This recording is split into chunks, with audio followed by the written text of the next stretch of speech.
What you got? Hey, Coach, it's Trevor Gross from CUTigers.com.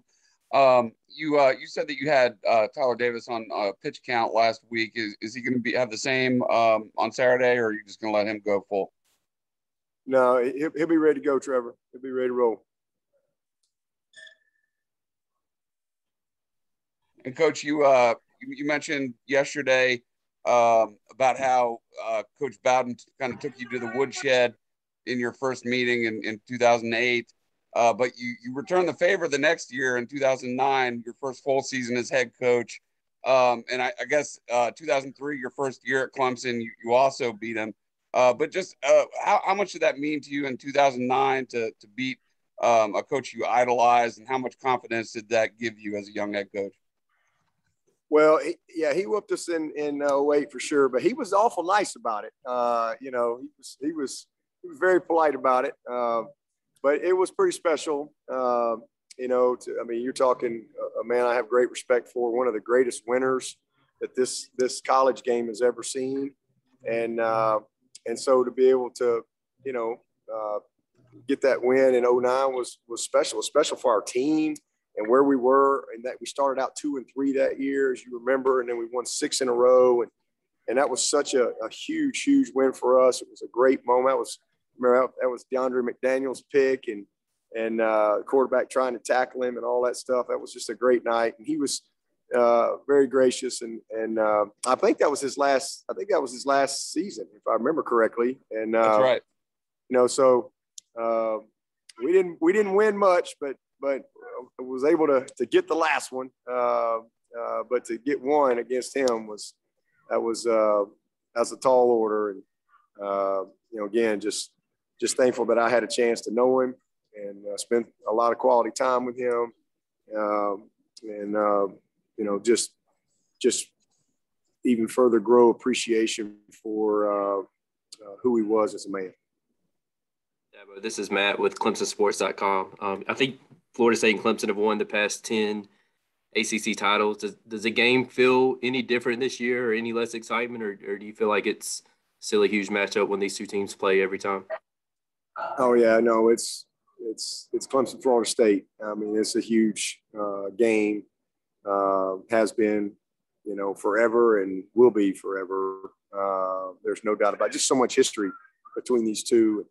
And at this game, yeah, it's not necessarily for the lead in the division, but it's Clemson, Florida State, and it's a huge game. They got a really good team that's playing really well. They got a lot of good players, and it'll be a heck of a game. So, as I said earlier in the week, man, we need to really have the Valley at its best, and we need to be at our best as a team, and see if we can find a way to win this game. It's important to a lot of people.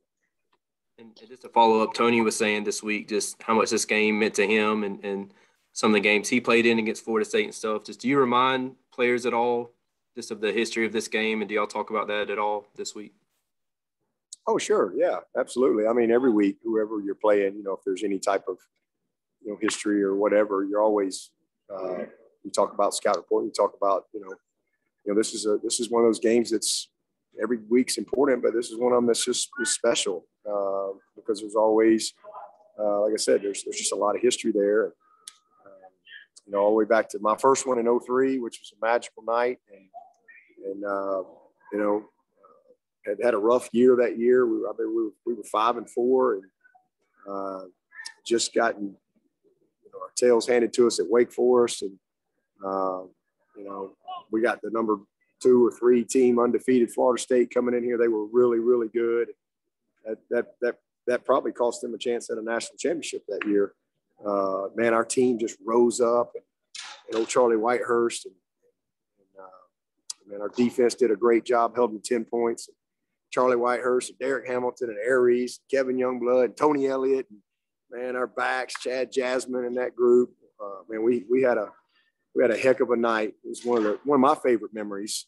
And then kind of got it rolling there. I think we had played Duke after that. Went 6-4, beat Duke 7-4, and had a great day at Carolina 8-4. And next thing you know, you're in Chick-fil-A and playing number 6 Tennessee and had a great finish to the season. And but it started, with that game. And, this game is the type of game that can really give you good momentum and confidence because both teams have, a lot of good players.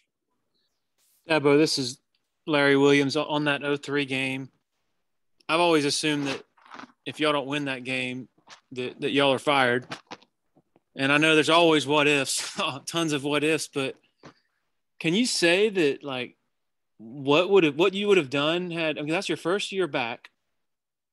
And if y'all get fired, do you go back into commercial real estate or any idea? Or do you think you had the coaching bug strong enough that you would have tried to stay in coaching? Well, I would have never got out of coaching. I always had the coaching bug, but we got fired at Alabama, and Dennis Franchione didn't keep me. So I didn't have a job, and I tried to get a job from December to February. And, that first year I was out in 01, but I didn't get a job. I didn't get hired. And so next thing you know, in the coaching business, you just have a very short window to get a job. And otherwise, it's rare that you get hired in May. Something crazy's got to happen for you to get a job in the summer. So if you miss the little window cycle, you're out. And so, I didn't get a job. And so I was out and whatever, 30 years old and just turned 31, I think, and 2 kids. And, a contract running out, I had to go to work. And so I was very fortunate that Rich Wingo had reached out to me about a job. And so that's how I got into that. I started that April of 01 and one season turned into a second season, and same thing the next year. I didn't have an opportunity. There was a couple of jobs, but I was doing some high school stuff and some consulting and clinics and things like that. But I never lost the coaching bug. I just, God hadn't opened the right door for me. And so, however, 18 months later, the door opened at Clemson. And I knew this was the right door. I knew it was the right place. I didn't really know why. And then you start out 5-4 and, there can be some doubt, but I knew God was in control, and I knew he brought me here for a reason. And I just trusted that. I just, kept the faith. And you're probably right.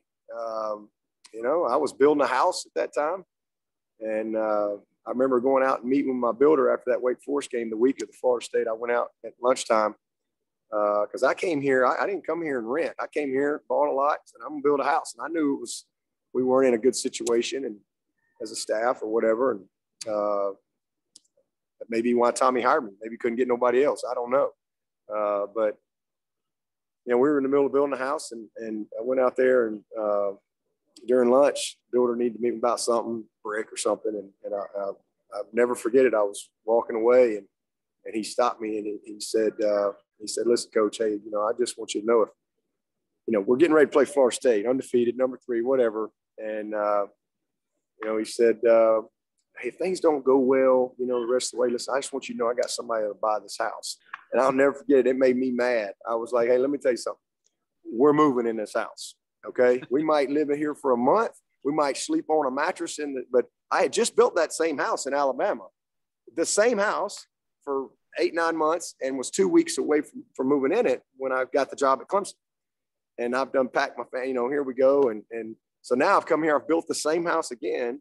And I didn't know what was going to happen, but I knew we were going to move in that house.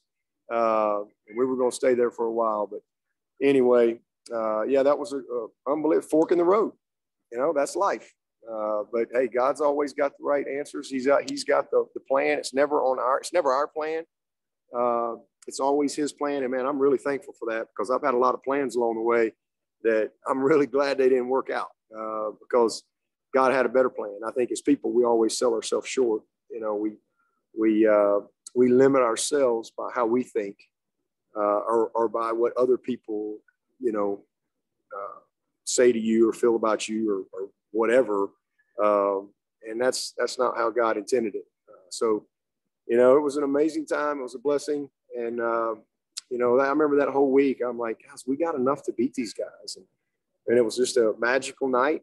And, we got it done and man, we got it run. And all I know is Coach Bowden, we went from 5-4 to 9-4, beat number 6 Tennessee, and he got coach of the year. And man, they might have wanted to get rid of him, but they didn't have any choice but give him another contract. And what that meant was Swinney's got to move in that house. And we lived there for 14 years. We stayed in that house before we moved in 17. So that was great memories, some challenging times that year, but great memories, and it made us better, no doubt. For your defense, go ahead, Ann. I'm sorry. I think Jake got in his second game this past week with Galloway out. Is he someone you guys might take the red shirt tag off? Oh yeah. He's footloose and fancy free, ready to roll. Yeah, but I was wondering defensively how similar this challenge is to the one against Syracuse with their sort of two-headed monster, and Florida State has a similar approach, with the read game, the quarterback and running backs. Yeah, they're a little bit more of a true four-down team, but you're talking about their defense, right? What you said? No, I'm talking about Florida State's offensive approach. When you said I'm thinking about their defense. Yeah. I mean, it's similar. There's similarities because, the quarterback can flat out beat you. I mean, he can beat you.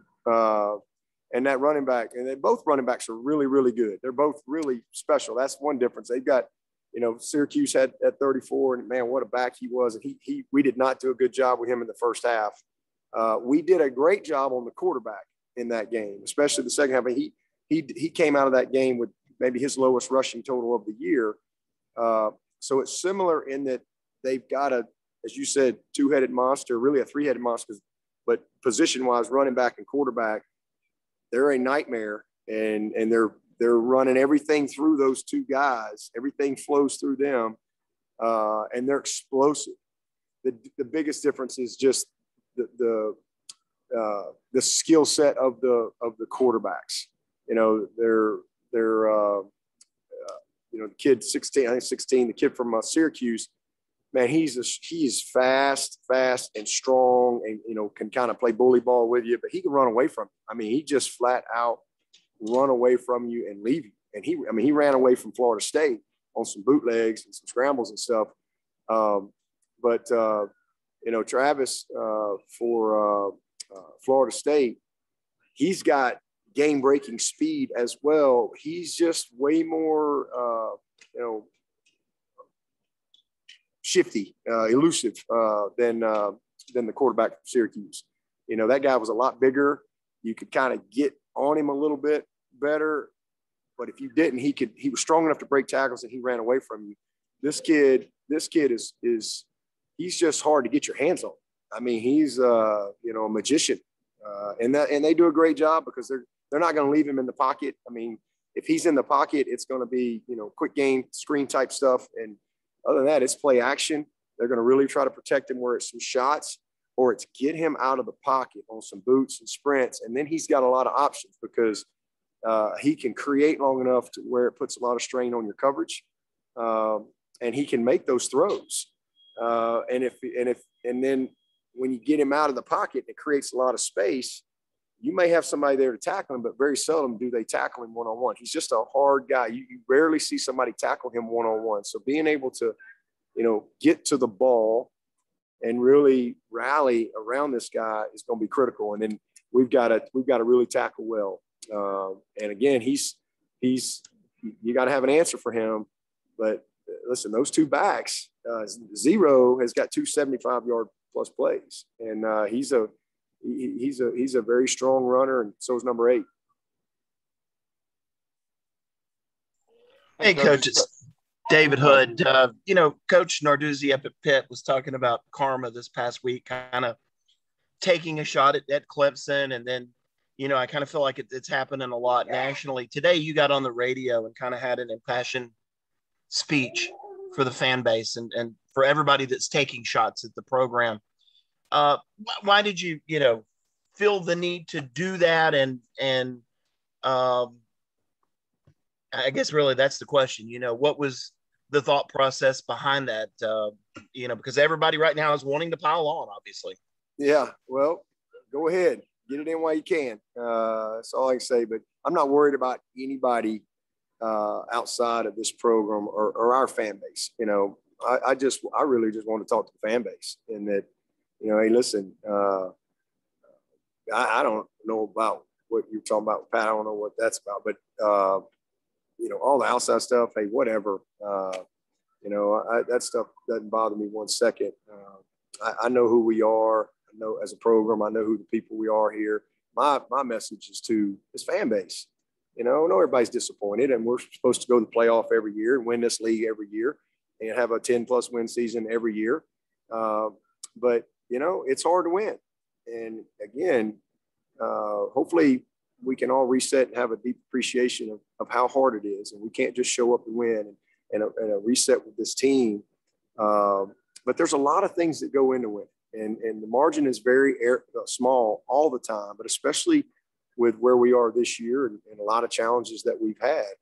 But the message is we got a great group of young men, got a great staff, and it's been an incredible journey for 13 years.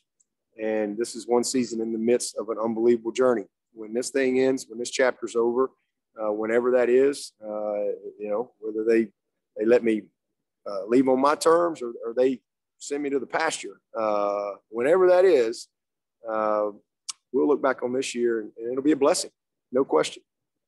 Just like that 03 team was just a season in the midst of a great journey in my 19 years here at Clemson. And, you know, so just the biggest thing is keep faith and get behind these coaches, get behind this team. They're working their butts off. Everybody is. Everybody wants to be undefeated. We got to quit worrying about, you know, what we can't do. And we need to get excited about what we still can do. And that's what winners do, man. We got to keep fighting, got to keep moving forward, and we got to stay together. We got to stay together. So my message is just really to our awesome fan base. You know, hey, listen, this is Clemson, Florida State. Let's refocus on what we still can do this season and what the future of this program is going to be, which is going to be unbelievable. You know, we had the winningest decade in Clemson history last decade, the third winningest decade in the history of college football. But the best is still out there for us, man. You know, let's dream big. Let's make this the winningest decade in Clemson football history. And, you know, we're just 1 year into that, and we got a long way to go. A lot of good football, a lot of great moments. It's been an incredible journey. You know, this is this team's journey. This is this team's journey, this team's story, this team's challenge. And, you know, teams are like your children. That's how I look at it. I look at all my teams like our children. They're all different. They all have unique personalities and strengths and weaknesses and different challenges and things that they have to overcome. And this is this team's journey. But, you know, you love your children all the same. All right. And, you know, that's just how I look at it. So, you know, we got a great group of young people that are committed, that battle every single day, that show up. And we got a lot that we can do better. And we know that. But just keep the faith and know that, you know, all the great times and all the joy that we've had through here for the last decade around here, you know, that's not going away. You know, that's not going away. So hang in there. We'll take one or two more for Coach. Hey, Coach, it's Trevor again. DJ had just 3 interceptions in the first 6 games, and obviously the two at Pitt cost you at least 10 points there. But I know Ross fell down on that first one, and there was a lot of contact there. I'm just curious what you saw on that play. Well, you know, 2 things. One, it brought field pressure, and honestly, I thought DJ could have kind of held on to the fake and thrown the ball over to Davis Allen where it was designed to go. And you know, I don't think Ross was expecting it, number one. But number 2, he got, you know, too far on the sideline. There was some contact. But, you know, number 3, it's first down. You're on the 25-yard line. You know, we're going to come away with points. And you know, just throw it away. Don't try to force that ball right there. It's the first quarter. It's the second drive. You know, that's a teachable moment. You know, one that, you know, he wishes he would have had back right there. I have a 2-part question, if you don't mind. One, in the last 30 hours, have y'all had any more injuries or any any of that kind of stuff? It seems like it's been happening a lot. And then that's an appropriate question. And then two, I was going to ask, does it make it any more, I guess, frustrating with some of the outside noise or criticism when y'all have so many guys trying to play through stuff and playing banged up and fighting to get on the field every week? Well, like I said, I don't know what all the outsides. I don't listen to that. So I don't know. I mean, I know I've been doing this long enough to know that, but I don't listen to that or read that or whatever. I don't let any of that stuff infect my mind. I know what reality. I don't need somebody to tell me. I know what the issues are, and the biggest thing for me is you just hurt for some of these guys. We've had as many as 18 guys. We got, I guess, 14 guys out for gone for the year. Gone. I mean, like really good players, and it's been a lot to have to manage, and continuity has been a real challenge. As I said the other day, I mean, we've had multiple starting lineups, and that's not been good for us. Those aren't excuses. That's reality, and everybody has to deal with those things. And we haven't played well offensively, and it's cost us. But as bad as we've been in position to win, and that just tells you, how much these kids care, and it's going to pay off for us. Though we're gonna grow through it. There's some struggle, but it'll make us stronger, make us more appreciative, just like I said earlier, man, hang in there. My hurt is for the guys who have lost their opportunity to play. That's what I hurt most for, because these kids, they put so much work into the opportunity to play football, and then all of a sudden they can't do it. And it's been one of the craziest years I've ever been a part of when it comes to who can play. And, but it's going to make us better. We got a lot of guys. The flip side of it is we got a lot of guys that are getting a ton of experience that will be back. A very talented group of, these last two signing classes, really talented group of guys. And, it'll pay off for us in the long run. Doesn't feel good right now, but it'll pay off down the road. Nothing new injury-wise? Nothing new injury-wise. So, of course, I hadn't been inside yet, so might want to text me later. All right. Thank you, Coach. All right, guys.